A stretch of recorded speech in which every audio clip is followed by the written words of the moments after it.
Today I'll be reviewing Wave 12 of DC Universe Classics Iron. Now, of course, this is the standard DC Universe Classics Wave 12 dash, I think Wave 11 through 14 box, but or 12, it's probably 12 through 14 if I'm not mistaken, but you can see all the figures on the side and the big starburst in the back that like shoots out and he's running and posed in there, but whatever. Then you have the button on there, and it says the standard DC Universe 70 Years of Superpowers logo. Of course, on the side includes your collect and connect base. Other side of the figure and box. On the back we got a nice picture of him.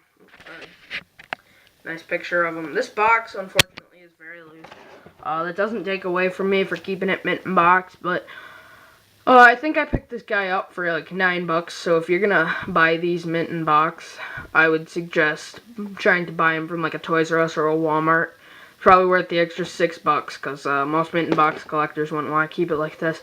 But Professor Will Magnus invented the Respondometer, a microcomputer capable of enabling pure elements with a semblance of life and intelligence and emotion, emulating samples of gold, iron, lead, and tin and mercury,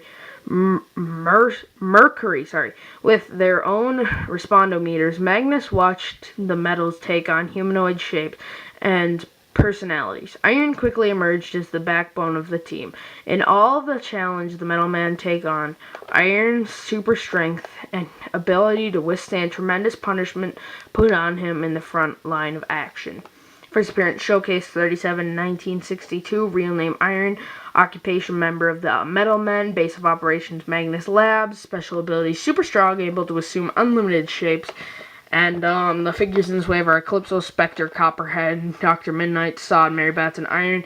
And it all comes together to make Darkside. Now, let's go back to the front. I'm really excited for this figure, so let's get him out of the box. Here we have Iron out of the box, and let's move him out of the way and look at his stuff. First off, his button, which is completely unrelated to the Metal Men and Iron, even more so.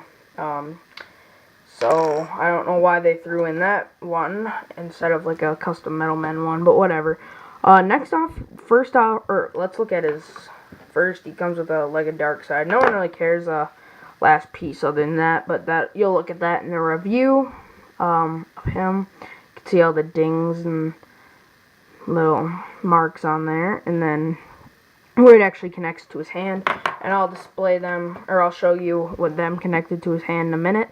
And this is actually the cooler of the accessories. I mean, I know this one's dinged and has all the nice wash and stuff and the die-cast parts. And I don't think this one has any die-cast parts, but this is really cool.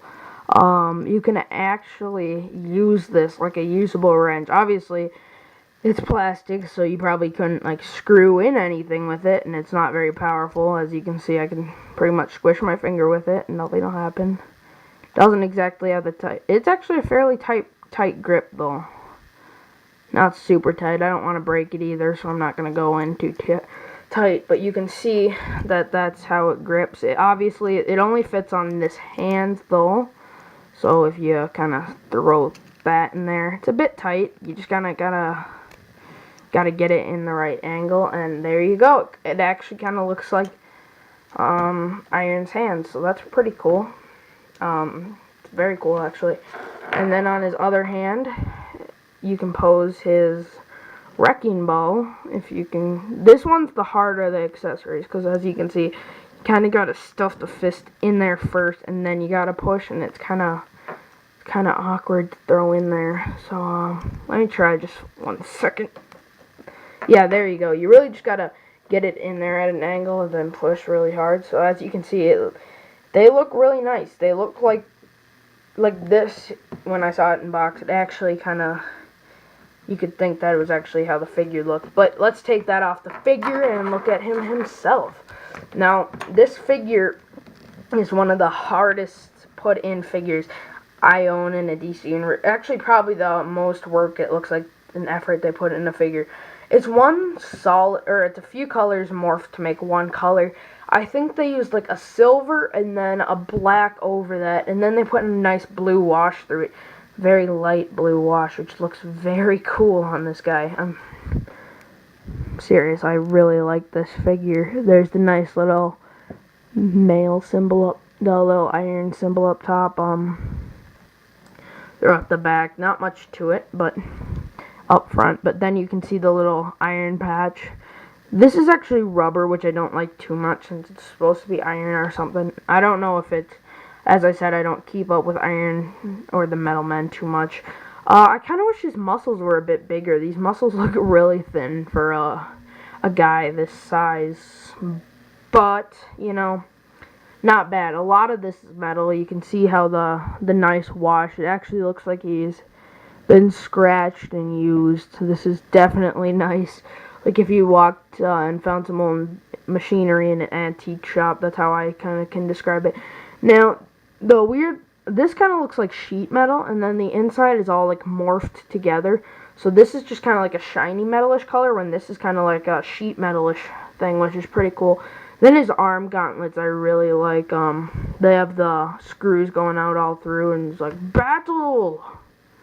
But I won't pose them like that, because that looks really dumb.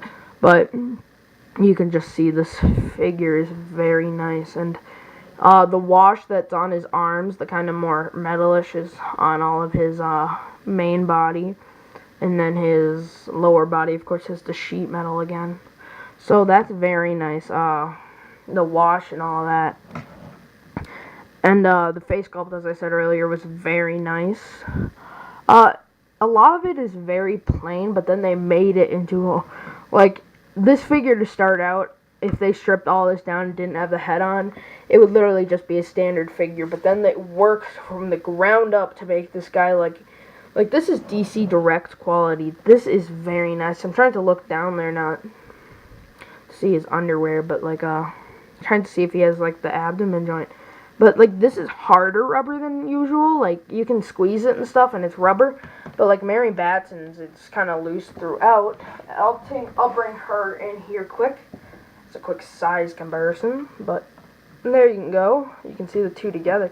And, like, hers is a lot, like if you squeeze the bottom of the apron there and there, it's a lot different. So,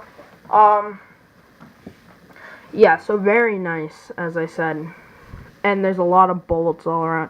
It's just, they didn't skip anything. I can't even imagine, like, Kenner doing this in the 90s. I'd just laugh how that would look. It'd be very gimmicky, is all I can tell you. But, nice figure. Besides that, nothing really much to tell. Articulation, head is on a ball joint. Arm swings up, bends at the upper elbow. Sorry about that. Bends at the elbow, twists at the hand. Kind of stiff though, unfortunately. Abdomen does have a crunch in there. I just got it to do that. Then it should have like the standard swivel and stuff. It does. It's just kind of hard to access. But you can still pose them with that, which is nice. That it's not completely out there. And upper leg swivel. It has the T-joint in there for sure. I can kind of see the start of it. And then at the at the leg, and then upper foot, I think, or upper boot doesn't have anything, but I thought it did. And then the foot does, and no real swivel either. But so the articulation is hindered like much of Mary Batson from this same wave, but you know, not bad. He's probably one of my favorites in the wave. I think Spectre loses to him so far, but we still have Darkside to go, so that's something. And overall, I'll probably have to give this guy a 9 out of 10. He's great, but I'm not a huge fan of the figure, and personally, that's the only thing that really held me back from this figure at first, was I'm just not a fan of the Metal Men. Then I have to collect all, I don't even know how many Metal Men there are. I think there's 7 or 6 or something like that. Sorry to offend any Metal Men fans, but yeah, as you can see, I'm not a huge Metal Man. Don't know much about them. So overall, definite pickup in my book. But one thing is, if you're like a completionist, I don't know, I'd probably pass on this just for the sheer reason then you'd have to pick up all of the Metal Men. But I picked this guy from Amazon from $8 to $10, I can't remember, but I think it's less than $10. I got a really good deal on this guy. So overall, that's all for today, guys.